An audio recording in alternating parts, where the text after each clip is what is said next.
Hello, I'm Doug Muzzio. This is City Talk. With me today is Ronnie Eldridge, who is one of my colleagues here on CUNY TV, hosting Eldridge Company. Every once in a while, Ronnie and I get together and just have one of those hang out, let it all loose political screeds. Today, we'll talk about the mayor's race. We'll talk about Bob Kerrey. We'll talk about Freddie and Diallo. We'll talk about Mike. We'll talk about Hillary. We'll talk about Pataki, Bush, Iraq, Supreme Court justices, and wherever the conversation takes us.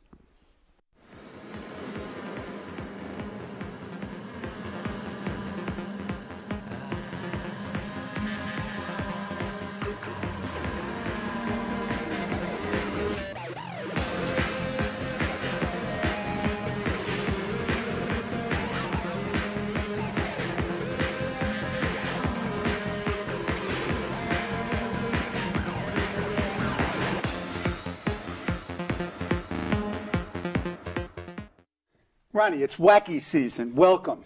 Hello. The mayor's race is heating up. Last week we've got Bob Kerrey. He's going to run. He's not going to run. He's going to support Bloomberg. No, he's not. Then the Post last week calls for Bill Clinton, you know, the periodic. We need Bill Clinton. What's going on with this mayor's race? Well, it's a race. It's an election. That's number one. So right. Therefore, it has to be a race. Okay, but what's with Kerrey? What is Kerrey both? What does he symbolize? I don't quite understand, except that he does get a little quixotic at times, right? Yeah, the other word was flaky. That was used. Flaky. Quixotic I like. All right. And then what I liked was the comment that he said he was now annoyed at the Bloomberg campaign's response to his saying, oh, well, I might have said I'll head up Citizens of Democrats for Bloomberg, but now I've decided I'm going to run. And I don't know what quite he wanted them to say. I think that people like it because it's excitement. It's trouble. It's getting a little bit of excitement into a Democratic primary, which has had very little excitement. Right. Talk about this field. I mean, you know, the Inner Circle reporters dubbed it the Drab Four. Talk about this race. Look at the Democratic field. You've seen how many Democratic races? Talk about each of the candidates. Boring. Okay, it's boring. But boring, this is not meant to be entertainment, but boring means something besides boring. Well, I think in a way it's a useless exercise. Now, why do I say that? I don't quite understand, because Bloomberg doesn't do that well in the polls. On the other hand, I think that the city's tired. I think that they were tired after Giuliani left. I think they were tired of all of that strife and all that stuff. In comes Bloomberg with all his different foibles, his millions and billions or whatever it is. And even some of the programs that he's tried to start, that the results still are not there. But I think he did deliver a feeling of competence. Mm-hmm. And I think part of the problem with the election is, why should there be a contest? I really think that basically in people's minds, it's, why should we change? Okay. And the champ needs to be knocked out by the challenger. And the challenger is from a different class. I don't know anything about fighting, but I know that there's a welterweight and a heavyweight and everything else. And I don't think the Democratic field is matching the Bloomberg candidacy. Okay, so Bloomberg. So therefore you get a Kerrey, and it's excitement. Okay. Nobody here knows him. Okay. They forget that he's been in favor of the war. He had that problem last year or something when he came forth about what his platoon or the group did in Vietnam. I mean, some business questions, but smart guy, very articulate. Right. Very good in the 9/11 Commission. Very good on the 9/11 Commission, but I mean, it was president of a big university. Excuse me, but it's hallucinatory. I mean, you know what it's like. He's got petitions in 6 weeks. He needs He needs money, organization, I mean, it's and something message. For the people in the media, chattering which classes. Is my husband Okay. Jimmy, and me says and you. Thank the plural of media is mediocrity. So what can we talk about? Not us, but okay. So it added some drama, but it does say something about the Democratic field. They haven't made a compelling case. Well, they haven't. It says in a sense, something about the Democratic Party in that the Democrat is the Republican. and he then has to go through some of these exercises of going to Washington, hosting a dinner for Bush, raising money for this Republican, that Republican. But at heart, he's a Democrat. And a fairly liberal one. And a liberal Democrat. And there is no Democratic Party in this city. So you're saying, it sounds like to me, Mike Bloomberg, according to Ronnie Eldridge, is the next mayor of the city of New York, given reality now. I think that's true, but I think also, if I were Mike Bloomberg or the people around him, I think he should become a Democrat. I don't understand. I think this was the opportunity this year for him. He'd win in the Democratic primary. I don't know why he would be strategically crazy to run in the Democratic primary. I don't think he. I mean, now he's running against Tom Agnew, who I've had on the show. I like Tom. He's running 60% in the polls. Come on. I know. It's an interesting thing. I don't think he should turn. Now, I don't know. It's maybe too late, but he should have become going back to the Democratic Independence Party. The mayor took flack last week because he was at the Independence Party. And Lenore Fulani doesn't disavow statements that some people perceive to be anti-Semitic. Right. What's the story there? He just needs the line that badly? He shares their interest in nonpartisan government? Well, he disagreed with her comment, right? The mayor, he found it profoundly offensive, I think was the phrase. Yeah. And I believe he would. But a lot of these candidates take that party. I mean, Gifford Miller ran on the party. There are other candidates. Schumer, Spitzer, they all do. So it's an extra line. It's replaced the liberal line, which everybody wanted. So you need it for strategic political reasons. It reminds me, Bloomberg. It allows Democrats who, get palsy if they were going to pull the Republican lever to vote for the Independence Party. Bloomberg in the Republican primary reminds me of John Lindsay. I headed up the Democrats for Lindsay in '69. Rich white guy from the Upper East Side. Right. One's a wasp and the other's a wash. Herman Badillo. Who else was in that race? Anyway, that was an interesting race if you listen. Which one? The 65 or the 69? The 69 campaign when Lindsay lost the Republican primary to Markey. And then who ran is against the equivalent, although not really, of Agnew. Right, and then you've got Mario Procaccino. And then Mario Procaccino won the Democratic primary. Right. So you have two. You have two Italos. Right. So Lindsay ran on an independent line, but he also ran on the liberal line, and the liberal line was very important to him. That's what elected him. Why doesn't Bloomberg just resuscitate the liberal party? Is that possible? It's too much trouble, I think. It's too much work. Okay. Look at the field. Why is this a dull campaign? Because we have no party, and we don't encourage the development of candidates unless you're very rich and you can support and run your own campaign. Wait a minute, but don't you need message? Won't the election? Of course you need a message. Is there a compelling message that Democrats can make? The only thing we have is the stadium. And the mayor gave it to them. Absolutely. So if you're anti-stadium, that's a good point for the Democrats. Why the mayor sticks to that stadium, heaven only knows. As Bob Herbert said, it could be the billionaires club. I mean, clearly. Well, any stadium can be the billionaires club. So can the new Yankee Stadium. Well, they're all built for the Nets arena. I mean, they're all built for the boxes. So we understand. Okay, so let's move on. Well, I mean, it's hard to move on. It's hard to really see a serious reality to this campaign. And I think it's a problem. I mean, I don't know what happened to Ferrer's candidacy. I think that he hit a peak 4 years ago.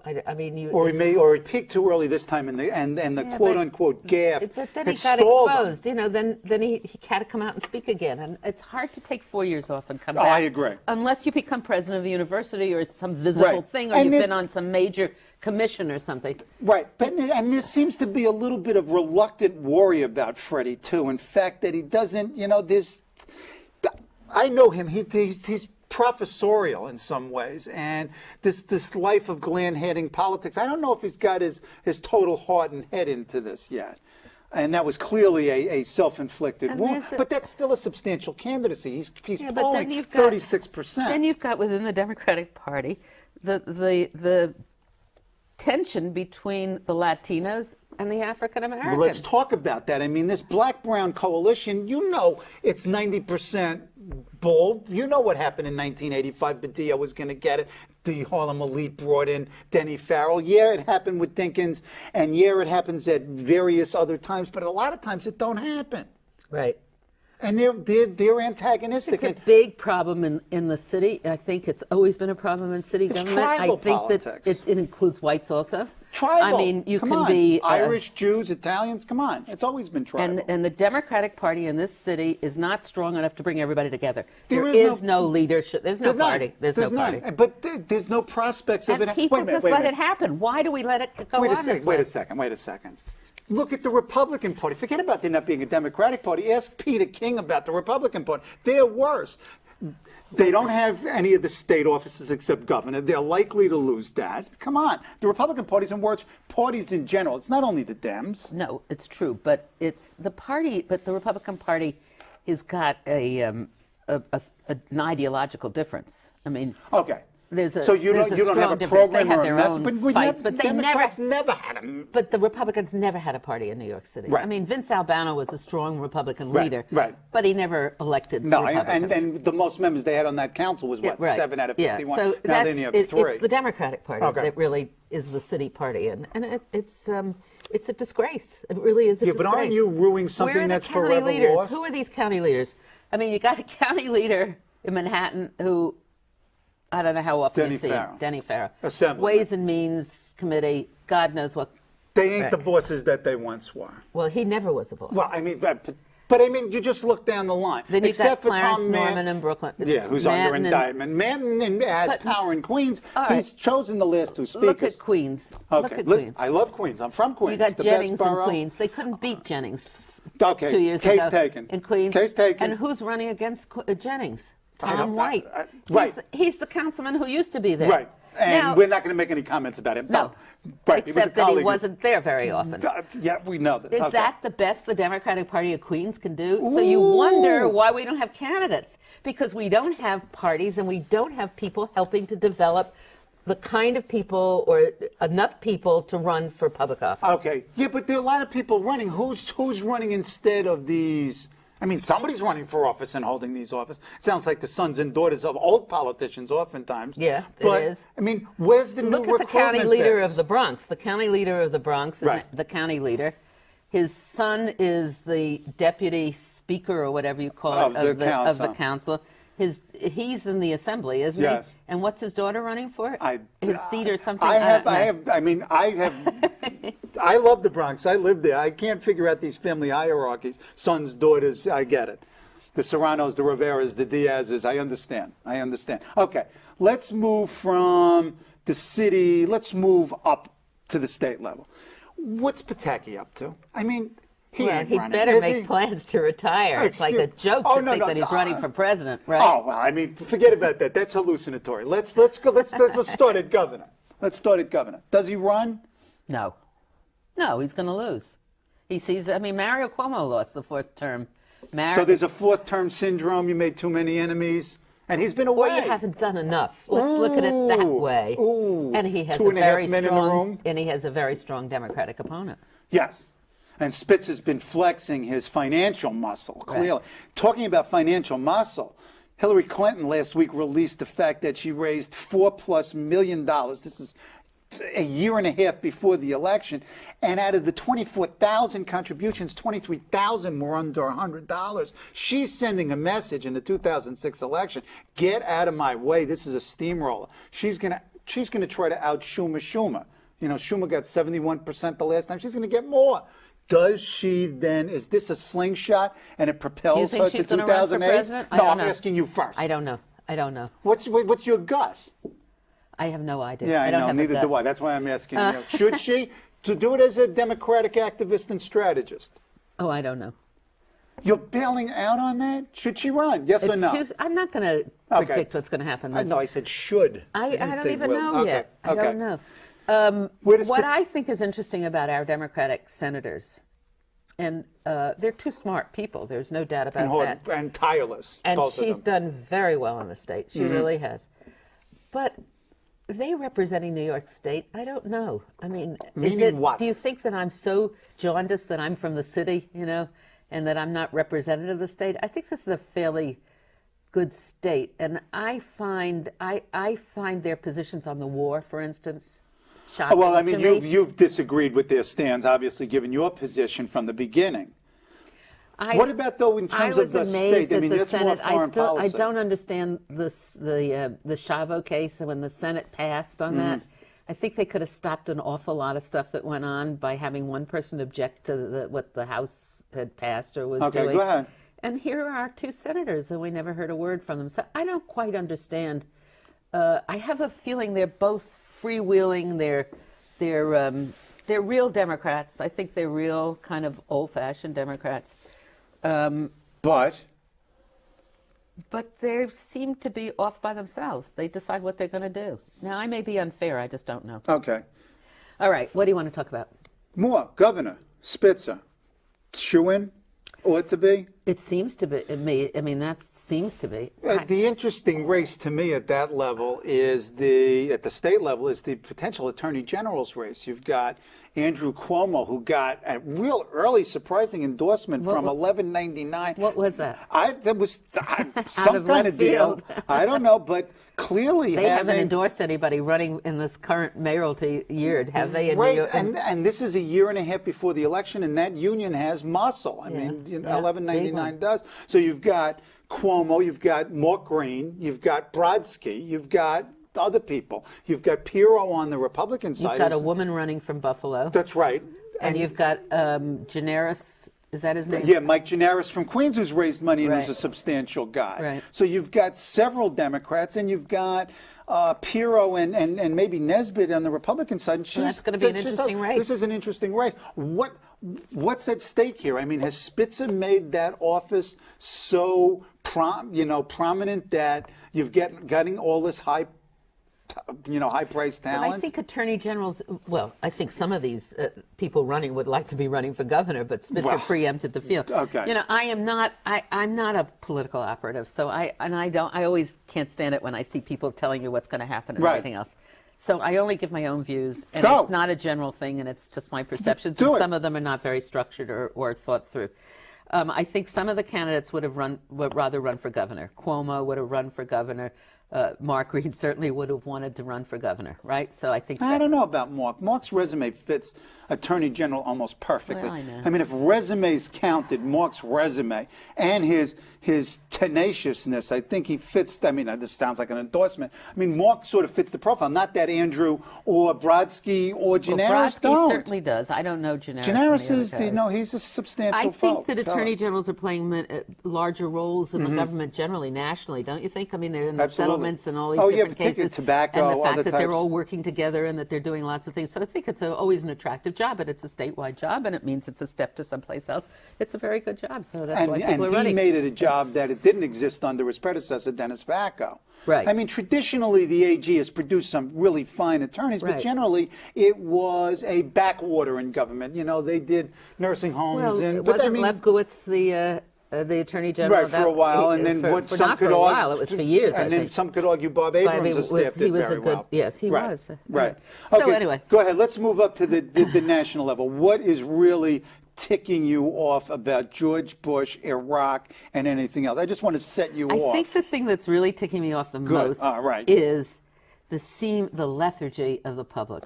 I don't understand. Regarding what? Everything. We're maybe the public is tired. They're tired after the election. Can't afford to be tired. Oh, well. These people, well, first of all, you start with the anger as the results of the election. Okay, so you went through the anger stage. Right. Well, I went through the anger before because I thought the selection of the candidate wasn't the best. I know this. So so you were steamed up before. So I was already upset. So your anger at the end, and then you're slightly depressed. Go ahead, continue. Well, this is I'm a little tired and I'm getting old, so I'm old. So it's, go ahead. I've Give me more earned the right substance. to be tired, right? Go ahead. Because when I was 21, 25, 35, 45, 55, Okay, we I don't was care out how on the old streets you are. fighting. Talk to me about and I don't see enough other people doing that. Okay, That's what I'm saying. Talk about but that. I think part of Because it that is is a the difference demise, between or your generation it's part and of mine. it is the Democratic Party. The way parties don't exist. Yeah, but part get of over it the is party. the cost of campaigning, so that you get people who have to go out and raise their own money, and everything is done on television or with the news spots.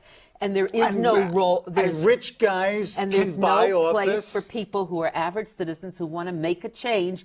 Where do they go? What do they do? They have no place to go. Sounds like an old lefty. I love it. Well, it is. I love true. it. I mean, why do you think the Dean campaign did so well? Because they worked. Everybody in that campaign had a job to do, and they could do it. Talk about Dean as head of the DNC. I think what it's does that fascinating. I think he's getting. I hope he's pulling it all together, and he's going to surprise us. I haven't heard anything about it. Okay, since but he's we don't done want it. to speculate on the candidates. But I mean, you're more sanguine. You're sanguine about his stewardship. Well, I think that he's going to take the control away from Washington and put it more in some state organizations, and I think try to Kudos, revitalize the party. Sure, and like the that's a very Republicans did. important thing to do, and exceedingly important. So we need places where people can go and find something to do that allows that energy to flow in an open rebellion to what's going on. So, but there's no charismatic personality or institutional places where you can do this. Well, the universities would be a place, but universities and being part of one are fairly quiescent. I guess some of us have lost the urge to be out in the streets, and some of us haven't, or the opportunity to. Talk to me about Bush, though. Evaluate the post-election Bush presidency, whether it's foreign policy, Well, I think Iraq, the Middle, the Israel, appointments, I think the Social appointments are Security, terrible. and the appointments. The appointments, I think, are terrible. Okay. Condoleezza Rice seems to be everybody's darling, and she seems to be not doing a bad job right now, right? She seems to be traveling around and kissing people and being happy. Yeah, but at the same time, she looks like Henry Kissinger in a skirt. Right. I think the appointment Bolton is a disaster. I think it's an affront. I think it's an insult.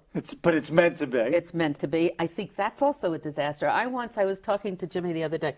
I once spent about 8 months working in the Carnegie Endowment Building. And I loved it. It's right near the UN. And it thrilled me to go near the UN. And I still have hopes for the United Nations. Yeah, but it is a pretty corrupt, inept organization in It's a many large ways. bureaucracy. Oh, There's no doubt. And it has tried to put together the largest kind of coalition you possibly can.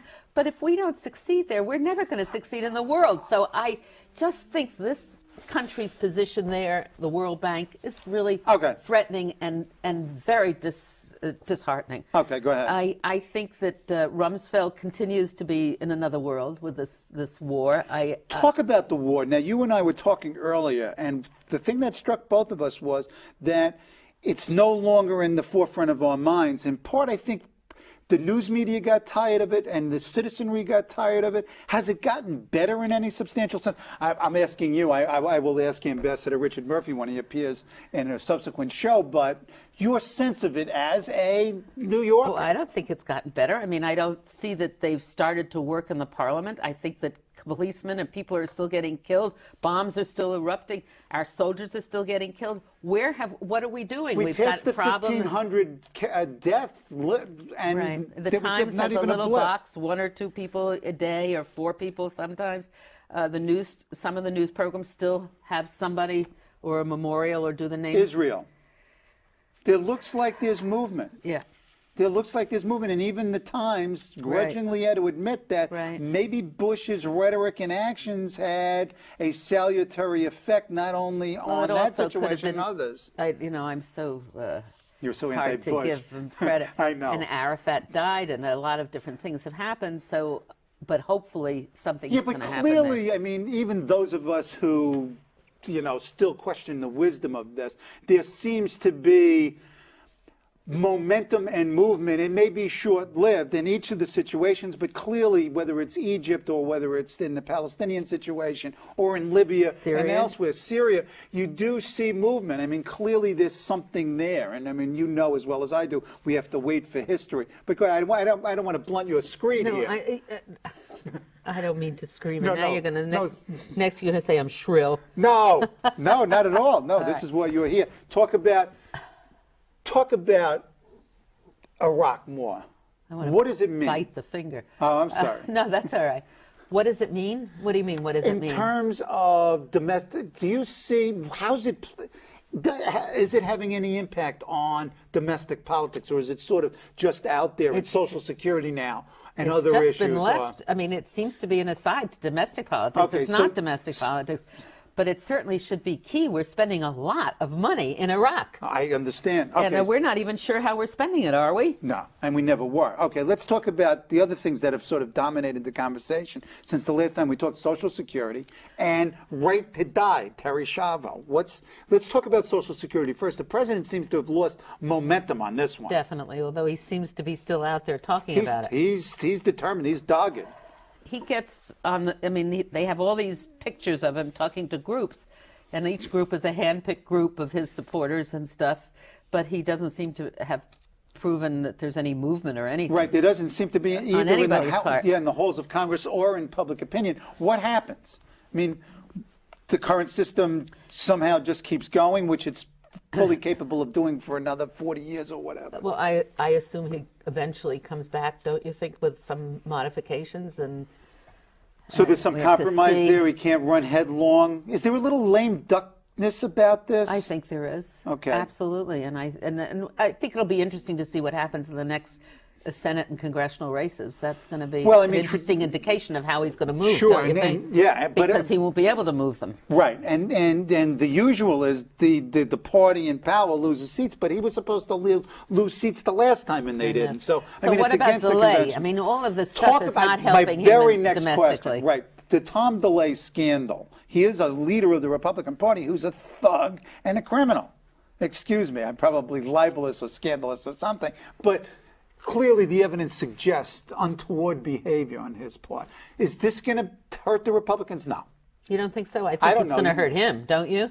You think, You think it he's hurts Bush? No, I think it's going to hurt DeLay. Oh, I think if he gets indicted, it's. I think his days in Congress are most likely limited. Don't you I think? do Number, too. or I do whatever too. the But I would not expression be is. surprised if we were able to beat it because he is the Terminator and he does have the muscle. Where else Again, do we I go? think it's like treading water until the next congressional election Okay. to see what this happens in these guys' districts and these people's districts as to how they get reelected. Yeah, but okay, let's stick with the 2006 I election mean, I for think a what second. was interesting Go ahead. was Barbara Boxer, when she objected to Condoleezza Rice's nomination, the animosity it roused among her colleagues, and they said, "Oh, it's fine for you. You've just gotten reelected with this landslide, right?" Right. So you So it know does- that elections are always there in their mind. Right. And you know what? We'll end right there. That, when we talk about any of these folks, they're always looking at the election they're in or the next election. Right. You're wonderful. Thank you. Are we finished? Yes. You kidding? No.